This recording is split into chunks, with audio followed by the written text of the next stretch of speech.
किशोरी लाल जी के बेटे राघव की शादी की बात जगह जगह चल रही थी, लेकिन किशोरी लाल जी को कोई लड़की पसंद ही नहीं आती थी। और उसकी एक ही वजह थी, किशोरी लाल जी का लालची होना। उनको लड़की वालों से मोटा दहेज चाहिए था और इसी चक्कर में एक दिन वो एक बहुत पैसे वाले के घर अपने बेटे का रिश्ता लेकर पहुंचे। उस आदमी का नाम था ओम प्रकाश। देखिए किशोरी लाल जी, मेरी एक ही बेटी है और मेरी सारी संपत्ति जायदाद सब कुछ मेरी बेटी नैना का ही है। पापा, नाम से लगता है बहुत खूबसूरत होगी। कितना अच्छा नाम है ना, नैना। ओ, वैसे बात तो सही है आपकी। अब इतना पैसा है, जमीन जायदाद है, इकलौती बेटी, आप भी क्या करेंगे? सब कुछ उसे ही देंगे ना। बिल्कुल ठीक पहचाना आपने। बस बेटी की शादी और सारी जायदाद उसके नाम। पापा, बिना देखे हाँ कर दीजिए ना। इतना अच्छा रिश्ता फिर कहाँ मिलेगा? माला माल हो जाएंगे हम। मैं अपनी बेटी को बुलाता हूँ। अरे नहीं नहीं नहीं नहीं, आपकी बेटी का नाम नैना है, सुनकर ही लगता है बहुत सुंदर होगी। रहने दीजिए अंकल, मैं तो आपकी बेटी के नाम से इतना खुश हो गया हूँ कि उसे बिना देखे शादी करने को तैयार हूँ। अब तो मैं उसका चेहरा सीधे शादी के बाद ही देखूंगा। और इस तरह राघव नैना का चेहरा नहीं देखता और उससे शादी कर लेता है। शादी के बाद अपने सुहाग रात पर जब राघव नैना का घूंघट उठाकर देखता है तो नैना की आंखें बंद थी। कितने खूबसूरत हो तुम नैना, जरा अपनी आंखें खोलकर मेरी तरफ देखो तो सही। नहीं, मुझे शर्म आती है। अरे, मैंने तुम्हें शादी से पहले भी नहीं देखा और अब अगर तुम आंखें खोलकर मुझे देखोगे भी नहीं तो मुझे अच्छा कैसे लगेगा?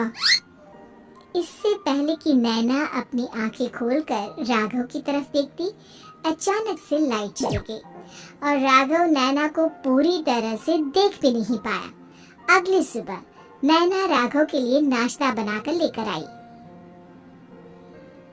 अरे ये क्या? आधा पराठा सेका हुआ है और आधा बिल्कुल कच्चा। ये तुमने क्या किया नैना? बहू, तुमने क्या आधा पराठा तवे से नीचे लटका कर रखा था, जो आधा सेका है और आधा कच्चा? मुझे जितना दिखेगा उतना ही तो सीखूंगी ना पापा जी। जहाँ जहाँ मुझे नजर आ रहा था वहाँ मैंने सीख लिया, जहाँ जहाँ नहीं दिखा वहाँ कच्चा रह गया होगा। इसका क्या मतलब है? ये कैसा मजाक कर रही है तुम? अरे बहू, तुमने इतना लंबा घूंघट क्यों लगाया हुआ है?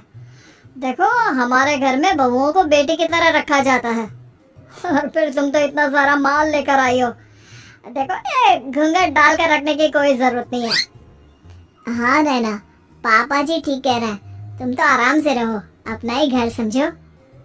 नैना अचानक से अपना घूंघट उठा लेती है। अरे ये क्या पापा, नैना की तो एक आंख फूटी हुई है। नाम से नैना, लेकिन ये तो कानी बहू निकली। मेरे साथ धोखा हुआ है, धोखा। बिना दिखाए अपनी कानी लड़की मेरे संग ब्याह दी। मुझे कानी बीवी नहीं चाहिए। मुझे अभी ओम प्रकाश जी से बात करनी पड़ेगी। आखिर उन्होंने मेरे साथ ऐसा किया क्यों? अरे, आप लोगों ने ही तो पापा से कहा था कि आप लोग शादी से पहले मुझे देखना नहीं चाहते। अब मेरे पापा पर क्यों इल्जाम लगा रहे हैं? अरे लेकिन उन्हें बताना तो चाहिए था ना कि तुम कानी हो, एक आंख से तुम्हें दिखाई नहीं देता। किशोरी लाल और राघव नाराज होकर ओम प्रकाश को अपने घर बुलाते हैं। पापा जी, ये आपने क्या? शादी से पहले बताया क्यों नहीं कि नैना की आंखों में परेशानी है? अरे आप ही ने तो लड़की देखने से मना कर दिया था। और लेकिन आप बता तो सकते थे। आपको तो हमारी बेटी की प्रॉपर्टी चाहिए थी, वो भी पूरी की पूरी। अब क्या हुआ अगर उसे आधा दिखाई देता है? प्रॉपर्टी तो आपको पूरी मिल गई ना। और ये क्या बात हुई? मेरी शादी प्रॉपर्टी से नहीं आपकी बेटी से हुई है। अब ये तो पहले सोचना चाहिए था, तब तो मेरी प्रॉपर्टी देखकर तुम्हारी जुबान लपलपा रही थी।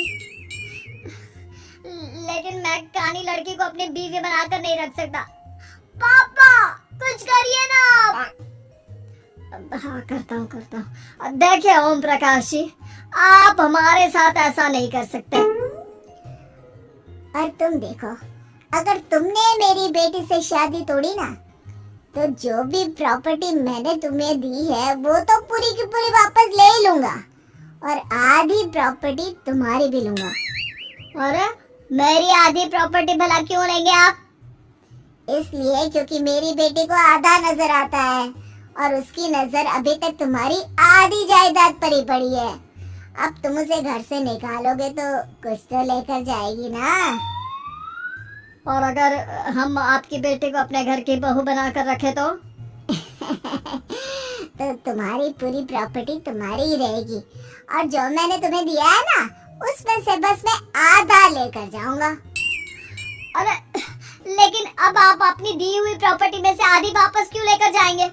अगर मैं आपकी बेटी को अपनी पत्नी बनाकर रखने को तैयार हूँ तो?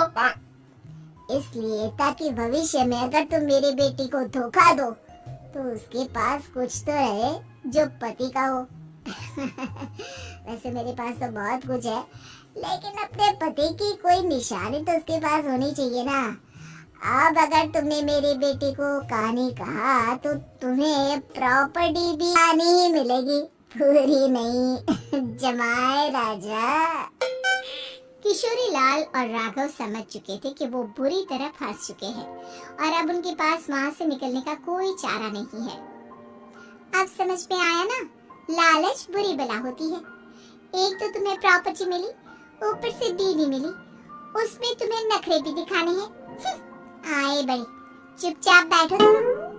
कुछ दिनों के बाद नैना राघव की कार लेकर बाजार घूमने निकलती है और जब कार लेकर वापस आती है, ये क्या? एक तरफ से मेरी गाड़ी पूरी खराब हो चुकी है। लगता है तुमने मेरी गाड़ी को किसी दूसरी गाड़ी के साथ एक्सीडेंट किया है। अरे कितना बड़ा नुकसान कर दिया तुमने बहू। वो क्या है ना पापा जी, मुझे एक आंख से दिखाई नहीं दे रहा था, सामने से गाड़ी आ रही थी। मुझे तो सिर्फ आधा ही दिखाई दिया और वो गाड़ी मेरी कार से रगड़ते हुए निकल गई। अब मैं क्या करूं बताओ? आप इसे ठीक कराने के पैसे कौन देगा? तुम्हारे पापा? तुमने मुझसे इस तरह से बात की? अभी रुको। नैना राघव की शिकायत ओम प्रकाश को कर देती है। देखो राघव, अब जो मेरी आधी प्रॉपर्टी तुम्हारे पास थी ना, उसमें से आधी और मैं लेकर जाऊंगा, क्योंकि तुमने मेरी बेटी को डांटा। अरे नहीं पापा जी, गलती हो गई, माफ कर दो। गलती की तो कोई गुंजाइश ही नहीं। अगली बार मेरी बेटी को डांटा तो बची हुई आधी में से आधी और ले जाऊंगा। लालच के चक्कर में हम दोनों ने बहुत बड़ी गलती कर दी बेटा। एक तो तुम्हें कानी बहू मिली और ऊपर से जो माल मिला वो भी काला।